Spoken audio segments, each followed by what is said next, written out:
अच्छा, तो बेटा अब हम जो नेक्स्ट पढ़ने लगे हैं वो हैं ब्रांचेस ऑफ बायोलॉजी।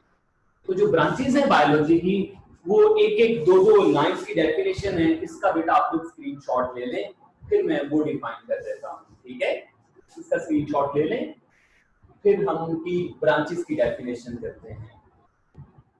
यहाँ तक सारा इंट्रोडक्शन है और कुछ भी नहीं है। ध्यान समझ आ रहा है?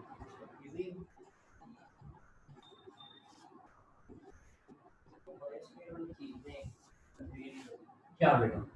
ये आपने कहा कि जहाँ जहाँ पे लिविंग ऑर्गेनिज्म नजर आएंगे हम उसको बायोस्फीयर कहेंगे, जहाँ पे नहीं नजर आएंगे उसको बायोस्फीयर नहीं कहेंगे। एग्जैक्टली। लेकिन हमने यहाँ पे ऑर्गेनिजम्स का वर्ड यूज किया है। बेटा ऑर्गेनिजम्स लिविंग ही होते हैं ना, लिविंग नॉन लिविंग ऑर्गेनिज्म तो ऑर्गेनिज्म की कैटेगरी में, मतलब वो वहां पर थे तो उनकी डेथ हुई है। अच्छा, अब बेटा हम पढ़ने लगे हैं ब्रांचेस ऑफ बायोलॉजी।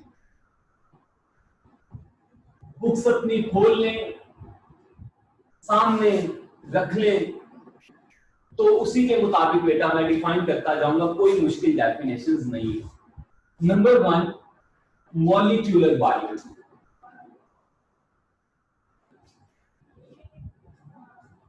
अब देखिए, आप लोगों ने जब बायोलॉजिकल ऑर्गेनाइजेशन लेवल पढ़ा तो आपने ये देखा कि सब एटॉमिक पार्टिकल मिलकर क्या बना रहे हैं, एटम और एटम बेटा मिलकर क्या बना रहे हैं, मॉलिक्यूल्स बना रहे हैं। ठीक है, तो मॉलिक्यूल्स आ गए। मॉलिक्यूल क्या है? वाटर, ऑर्गेनिक कंपाउंड्स जो भी हैं जो एटम से मिलकर बने उसको मॉलिक्यूल का नाम दे रहे हैं। अगर मैं किसी ऑर्गेनिज्म की बॉडी में मॉलिक्यूल को जाकर स्टडी करूं तो ये बायोलॉजी क्या कहलाएगी? Molecular biology. मिसाल के तौर पर मैं कहता हूं कि इंसानों के अंदर मैं ग्लूकोज के ऊपर रिसर्च कर रहा हूं, तो ग्लूकोज एक मॉलिक्यूल है। अगर मैं किसी भी जानदार के अंदर मॉलिक्यूल के लेवल पर जाकर स्टडी करूं तो वो क्या कहलाता है? Molecular biology. Study of organisms at molecular level. Study of organisms at molecular level। अगर मैं जानदारों को मॉलिक्यूल के लेवल पर जाकर स्टडी करता हूं तो बेटा वो बायोलॉजी क्या कहलाती है? मॉलिक्यूलर बायोलॉजी कहलाती है। दूसरी एनवायरमेंटल बायोलॉजी है। दूसरी आ गई environmental biology.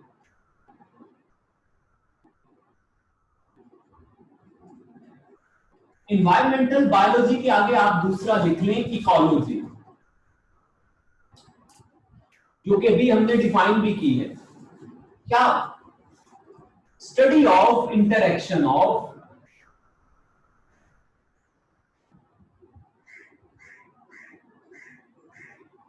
organisms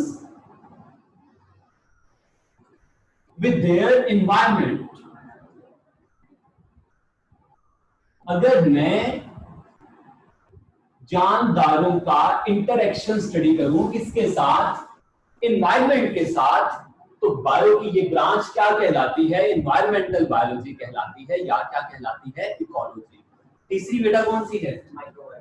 microbiology.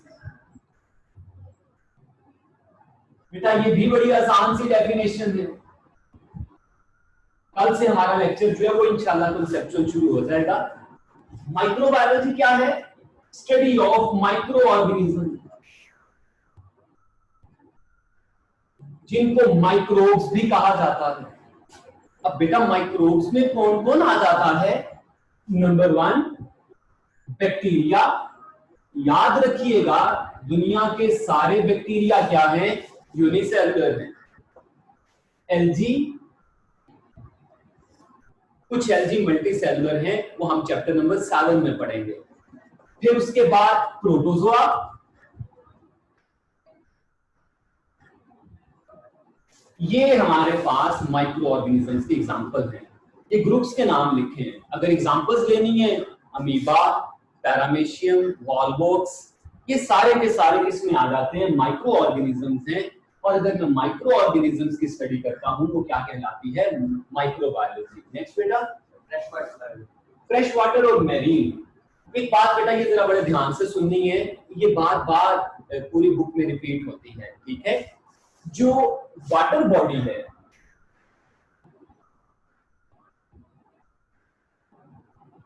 Water body बेटा हम किसको कहते हैं? ऐसी जगह जहां पर पानी खड़ा हुआ है, कहीं पर भी पानी खड़ा हो जाए मैं उसको वाटर बॉडी का नाम देता हूँ। वाटर बॉडी जो है ये बेटा दो तरह की होती है, एक को मैं मैरीन का नाम देता हूं और दूसरी को फ्रेश वाटर का नाम देता हूं। मैरीन एंड फ्रेश वाटर, ये वाटर बॉडीज की दो टाइप्स हैं। इनका डिफरेंस क्या है? मैरीन ऐसी वाटर बॉडी जहां पर साल्ट की कंसंट्रेशन बहुत ज्यादा है, पानी के अंदर नमकियात बहुत ज्यादा हैं, तो ऐसा वाटर बॉडी क्या कहलाता है? मैरीन कहलाता है। मतलब वहां पर नमकियात ज्यादा हैं। फ्रेश वाटर ऐसी वाटर बॉडी जहां पर साल्ट की कंसंट्रेशन क्या है? कम है, उसको हम फ्रेश वाटर का नाम देते हैं। फ्रेश वाटर में क्या क्या आ जाता है? River, pond, lakes, stream, canal, bog etcetera. River दरिया भी फ्रेश वाटर में आते हैं, पॉन्ड तालाब भी फ्रेश वाटर में आते हैं, लेक्स झील भी, स्ट्रीम नदियां भी, कैनाल नहरें, बॉग बेटा बोला जाता है दलदल को, स्वैम्प भी इसको बोलते हैं। तो वो जगह जहां पर साल्ट की कंसंट्रेशन एक खास कंसंट्रेशन से थोड़ी है, वो वाटर बॉडी क्या कहलाती है? Fresh water. अब ऐसा लफ्ज है कि लगता है कि बड़ा ताजा पानी है, फ्रेश मीन फ्रेश, बड़ा फ्रेश है, ताजा है, वाटर मीन पानी, लेकिन नहीं। फ्रेश वाटर में क्या डेफिनेशन है? That water body that have very low salt concentration is called water body, sorry fresh water body. इसकी example river, pond, lake, stream, canal, bog etcetera, ये सारी की सारी इसकी एग्जांपल्स आ जाती हैं। अब फ्रेश वाटर बायोलॉजी क्या है? Study of organism in fresh water body is called fresh water biology and the study of organism in marine environment is called marine biology. Marine में क्या क्या आ जाता है? सी एंड ओशन। ओशन गहरे समंदर को जाकर बोलते हैं, सी जो किनारे किनारे पे, जिसपे मैं किनारा नजर भी आ रहा है, जो किसी कंट्री का मेन हिस्सा है। ओशन बहुत दूर तक चले जाते हैं, वहां पर पानी बहुत गहरा है और वहां तक अप्रोच भी बड़ी मुश्किल है, दूर दराज इलाके हैं, मतलब है वो एक ही सेम चीज है। तो सी और ओशन किस में आ जाते हैं? मैरीन में। Study of organism in marine environment is called marine biology and the study of organism in fresh water body is called fresh water biology. Next बेटा कौन सी? पैरासाइटोलॉजी। ये बेटा डेफिनेशन पेपर में आ जाती है, 2 नंबर का शॉर्ट क्वेश्चन आ जाता है, बाकी सिर्फ हमारे याद करने के लिए, समझने के लिए, लेकिन पेपर पॉइंट ऑफ व्यू से पैरासाइटोलॉजी ये शॉर्ट क्वेश्चन के तौर पर आ जाता है। पैरासाइटोलॉजी क्या है? Study of parasite. अब बेटा पैरासाइट किसको बोलते हैं? एक ऐसा जानदार जो किसी दूसरे जानदार के ऊपर डिपेंड करे अपनी खुराक के लिए और उसको नुकसान भी पहुंचाए, तो वो ऑर्गेनिज्म क्या है? पैरासाइट है। Study of parasite is called parasitology. लेकिन डेफिनेशन यहां पर खत्म नहीं की बुक वाले ने, उसने कहा कि इसमें हमने पैरासाइट का पढ़ना क्या क्या है। इस पैरासाइट का हमने पैरासाइटोलॉजी में सबसे पहले क्या पढ़ना है? स्ट्रक्चर। अगर मैं किसी पैरासाइट का स्ट्रक्चर पढ़ता हूं तो वो भी किसमें आता है? पैरासाइटोलॉजी में आता है। फिर उसके बाद नंबर 2, मोड ऑफ ट्रांसमिशन। फिर मुझे ये भी देखना पड़ता है कि वो पैरासाइट एक ऑर्गेनिज्म से किसी दूसरे ऑर्गेनिज्म में कैसे मुंतकिल होता है। मिसाल के तौर पर आपने प्लाज्मोडियम के बारे में 9th-10th में पढ़ा कि प्लाज्मोडियम मॉस्किटो की बाइट से इंसानों तक पहुंचता है। That is the mode of the transmission of the Plasmodium, कि किस तरह से प्लाज्मोडियम एक जानदार से दूसरे जानदार में गया। तो प्लाज्मोडियम एक पैरासाइट है, तो उसके अंदर मैंने प्लाज्मोडियम का क्या पढ़ना है? पहले स्ट्रक्चर पढ़ना है कि उसकी बॉडी कैसी है। नंबर 2, मोड ऑफ ट्रांसमिशन, वो एक जगह से दूसरी जगह पर शिफ्ट कैसे होता है। Number 3, life history. Life history को बेटा आप लाइफ साइकिल भी कह सकते हैं कि कब वो ग्रो करता है, कब वो रिप्रोड्यूस करता है, कब उसके अंडों में से बच्चे निकलते हैं, कब वो इन्फेक्ट कर सकता है। अब देखिए ये जो डेंगू है ये भी पैरासाइट है, तो हमने लाइफ हिस्ट्री पढ़ी तो पता चला कि ये मंथ्स हैं जहां पर ये ग्रो कर सकता है, लिहाजा हम उसको वहीं पे ही किल कर देते हैं।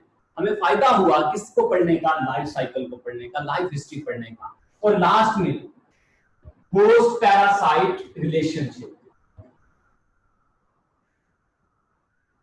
कि वो होस्ट को नुकसान किस तरह से पहुंचाता है, उससे क्या लेता है, उससे क्या देता है। ठीक हो गया। तो study of parasite is called parasitology. This parasitology includes the study of structure of parasite, mode of transmission, life history and host parasite relationship. ये चारों चीजें होंगी तो क्या कंप्लीट होगी, पैरासाइटोलॉजी। नेक्स्ट बेटा, human biology. The study of biology with respect to human beings is called human biology.